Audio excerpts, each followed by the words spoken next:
Great. It's my utter privilege to be with you this morning. Thank you for the invite. Thank you for allowing me to come and share with you in this way. I also just want to say right from the top, thank you for your support of CYM.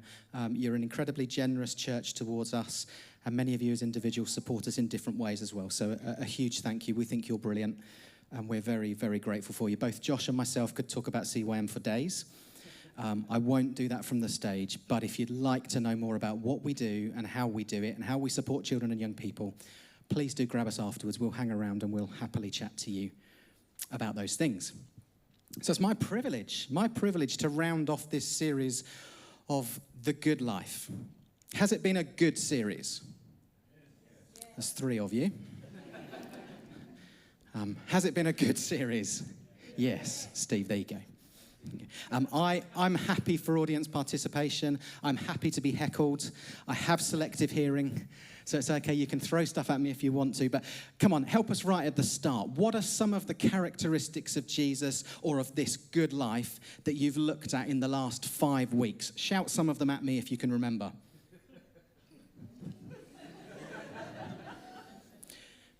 They're going to come on the screen.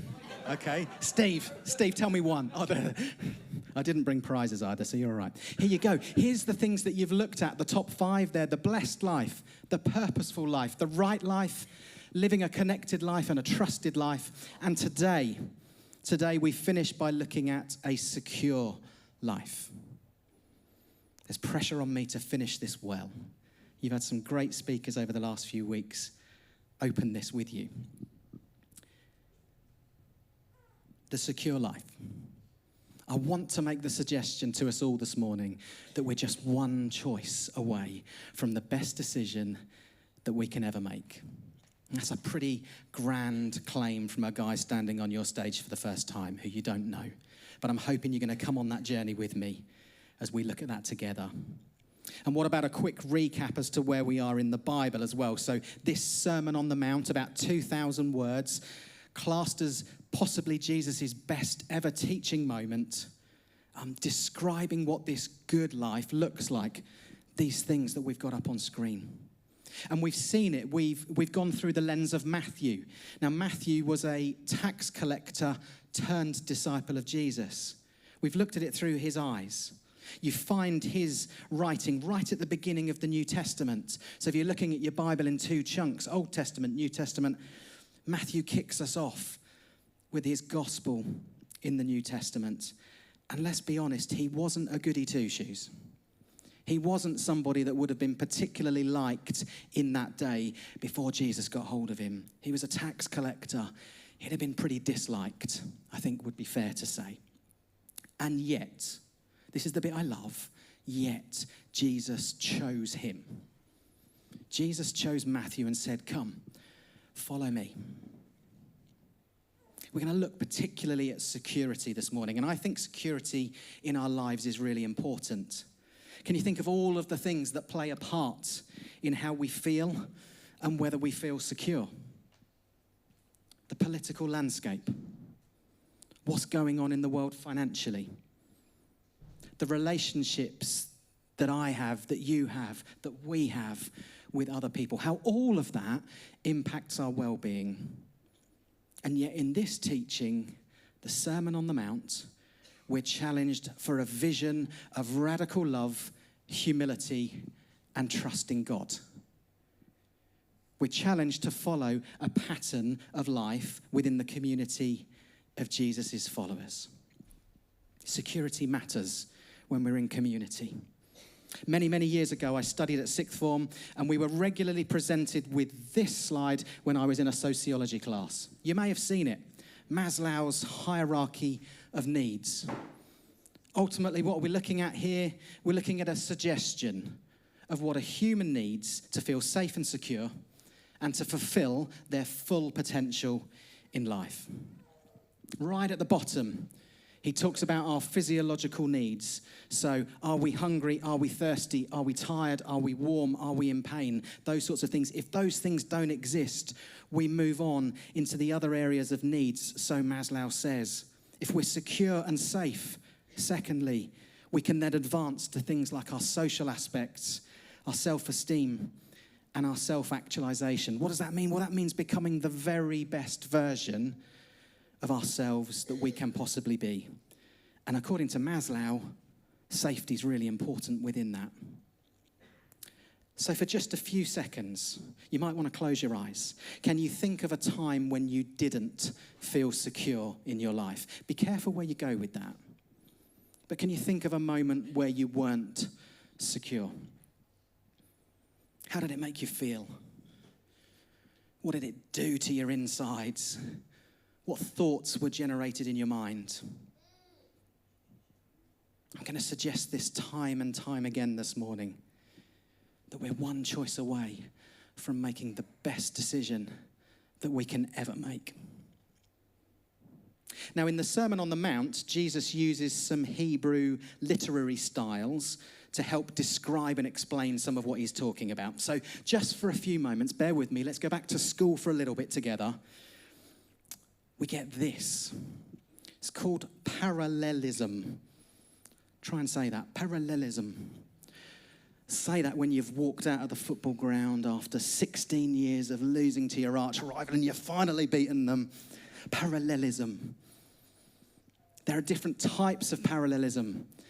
A synonymous version, which is a repetition to reinforce. If you were to go and read Martin Luther King's speech, or perhaps a Winston Churchill speech, you'll hear that repetition coming to reinforce the point. We also have antithetical parallelism, comparing and contrasting two completely different ideas. And then there's also finally a synthetic parallelism, a declaration, and then an addition to the declaration that adds weight to it. Jesus is using this across his message to encourage us towards one thing. He's encouraging us to make a choice. He's not giving us the multi-choice moment that we sometimes get in life. He's saying, come on, choose this or choose this. Go this way or go that way. And I think it's really important that we choose well in life, don't you? The choices which we make today determine the stories that we tell tomorrow. Again, you're one choice away. We're one choice away from the best decision we can ever make. Now, this morning we focus on chapter 7 in Matthew's Gospel, within the Sermon on the Mount. And Jesus uses 4 of these literary styles to encourage his listeners, that's me, that's you, that's us, to make the right choice. So firstly, he talks about the 2 roads. Now, we've considered this already within the series. This is antithetical. This is 2 opposite worlds. There's a narrow gate, if you remember, that leads to a narrow road that leads to life. And then there's a broad gate, a wide gate, that leads to a broad road that leads to destruction. We need to choose. This is about us choosing to allow Jesus to shape our life into who he wants us to be. We can be shaped by him and shaped within his image, choosing to be who he wants us to be. And that's the narrow road. There was a chap called Dietrich Bonhoeffer. If you haven't heard of him, Google him. I'm sure you'll find him interesting. But in one of his books called The Cost of Discipleship, he famously described the narrow way as the pattern of costly grace, a faith that obeys. Jesus then moves on to the 2 prophets and the 2 teachers. But when we think about those 2 roads, the simple question, I love asking questions, the simple question is, what road are we on this morning? And when we move to the 2 prophets and the 2 teachers, I'll highlight some verses here, verses 15 to 18 in Matthew chapter 7 that says this: watch out for false prophets.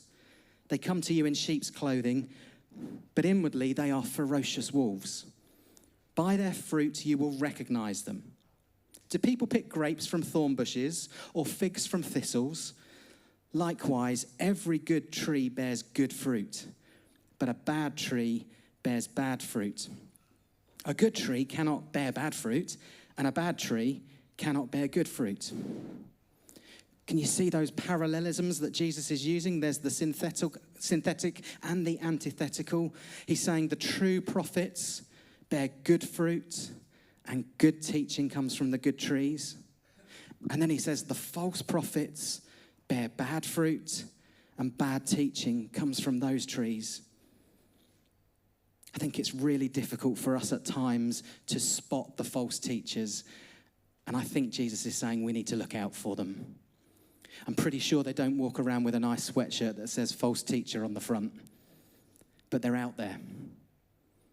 We can go into all sorts of places to find teaching. We can look on YouTube. We can listen to podcasts. We can watch things on the telly. We can listen to other voices around us. If you're hearing different things, if we're experiencing different things from what we're hearing in church, I really suggest that we talk that through with Steve and the team here. Let's make sure that we look well for good teachers. Because in all we do, I encourage us to be Christ-like. Is my behavior making me more loving, more gracious? Is my behavior making me more patient?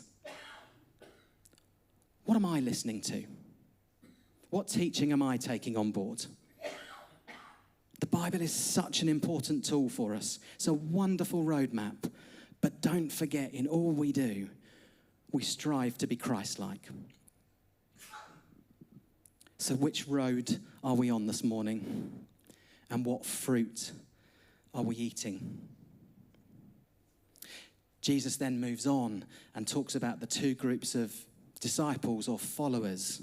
Again, we've got a parallelism here. We're comparing and we're contrasting.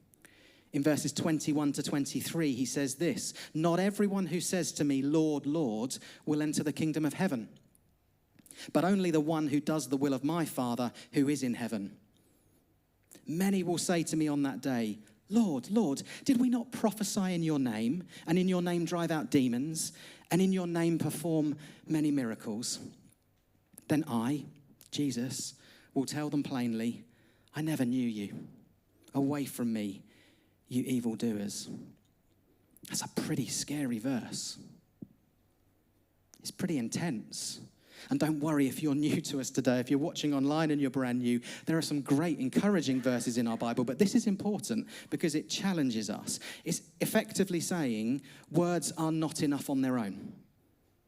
Singing nice songs and getting in a room together on its own is not enough. The good life, according to Jesus, is where our actions line up with the intentions of our heart. I wonder if you could imagine you met with Jesus. He came alongside you. But if he came alongside me and he started saying, "Simon, you did loads of decent stuff, but I didn't really know you. We didn't talk too much. We didn't walk together or hang out with each other. You didn't ask for help when I really needed it, Simon. When the storms of life came along, did you really dig in? Did I know you? Were we genuinely in relationship with each other? Simon, did you hold on to stuff rather than surrender it to me?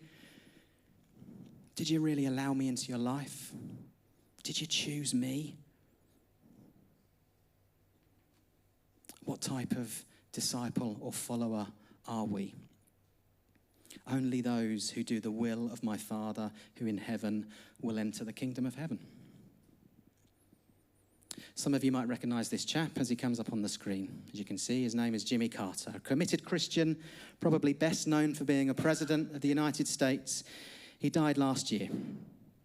But there's a story about him that when he was a young man, he heard a preacher say this: "If you were on trial in a court and the charge against you that you were a Christian, would there be enough evidence to convict you?"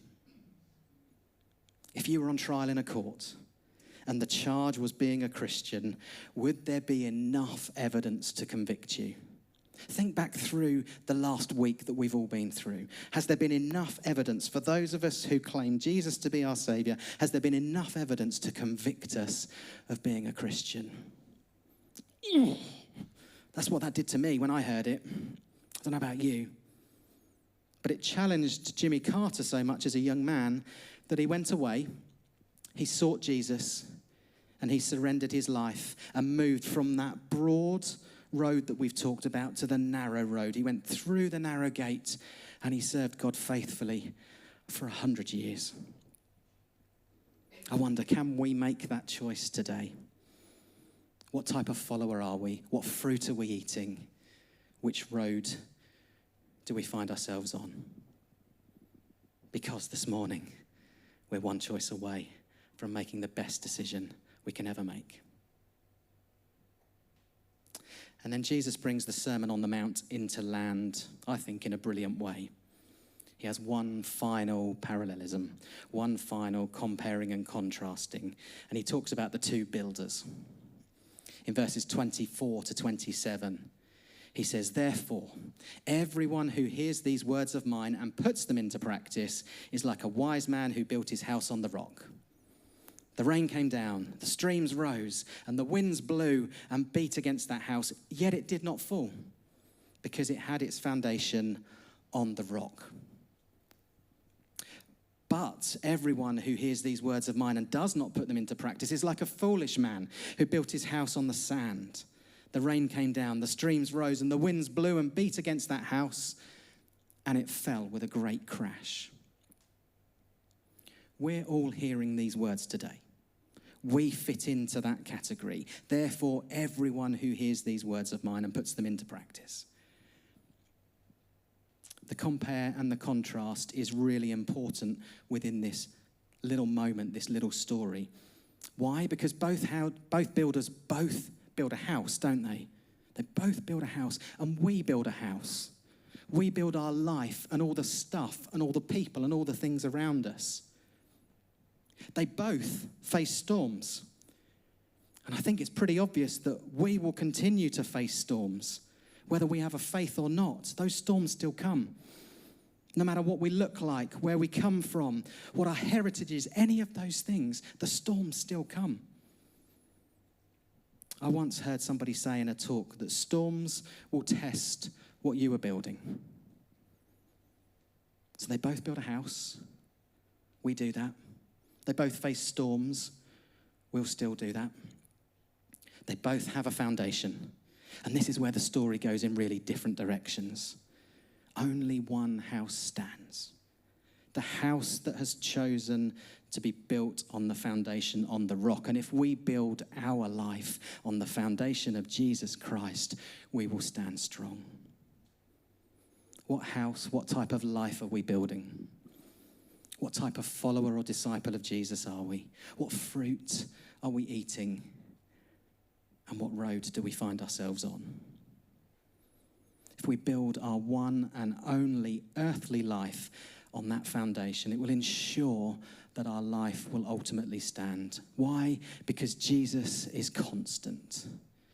Jesus stands firm. And what happens for us if we make that decision today? If we make that decision perhaps for the first time, I'm going to suggest a couple of things. Firstly, we'll be secure in this life. As I've said, there will be storms and pain still. I don't think that goes away, but we will have these things. We'll have a rock-solid life. If you were to turn to Romans chapter 8 in your Bible, you would read about how nothing, absolutely nothing, can separate us from the love of God. We can't do that.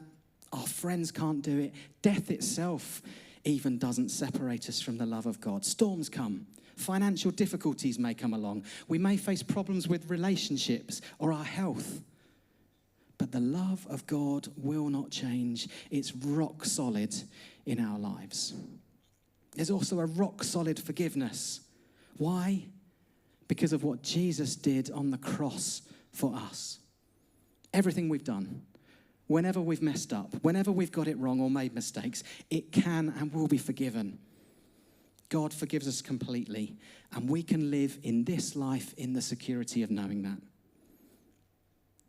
And then there's a rock-solid assurance, a rock in your life that doesn't tremble in the storm. It doesn't shake. It's a rock that you can cling to with all your might, or even by your fingernails if you have to, because it will not budge. And we can know that full assurance in our lives today. Being secure in this life is one thing, but then what does Jesus offer us? Well, actually, a complete security in the life to come. There's a story about a comedian. His name was W.C. Fields. It was back in the 1940s, and he was on his deathbed. He was well known for not being a Christian. And somebody walked in as he's not far from dying, and they see him reading something, and they realise he's reading the Bible. I went, W.C., you don't believe in that, do you? What are you reading that for? And he simply said, no, I don't, but I'm looking for a loophole. Why? Because everyone spends eternity somewhere. Whether we choose to believe in God or not, we're going somewhere. So what does that mean for me today? What does that mean for you? What does it mean for us collectively? And then you'll see D.L. Moody, who was a famous evangelist even further back in the 1800s. He said this: someday you will read that D.L. Moody is dead. Don't believe a word of it. At that moment, I shall be more alive than I am now. I shall have gone up higher. That is all. When we choose, and Jesus calls us to make a choice, when we choose, we can make Jesus the foundation of our life. We can be completely secure in this life that we find ourselves, whatever storms may come. But we can also be completely secure in the life to come. And if you've never made that decision, I really invite you to make that decision today. To make the choice. To choose Jesus. It's the narrow gate, but it's the best choice that we can ever make. As Jesus comes to the end of this Sermon on the Mount, his most famous teaching, he shares some verses, and I'm going to read these to you from the Message translation of the Bible. But he gives us one final contrast. And it says, when Jesus concluded his address, the crowd burst into applause. They had never heard teaching like this. It was apparent that he was living everything he was saying. Quite a contrast to their religion teachers. This was the best teaching they had ever heard. The good life is not a place or a process. It's a person. The good life is Jesus Christ. Where is it? It's on the narrow road. And it's not a destination or an aspiration. It's a relationship with Jesus.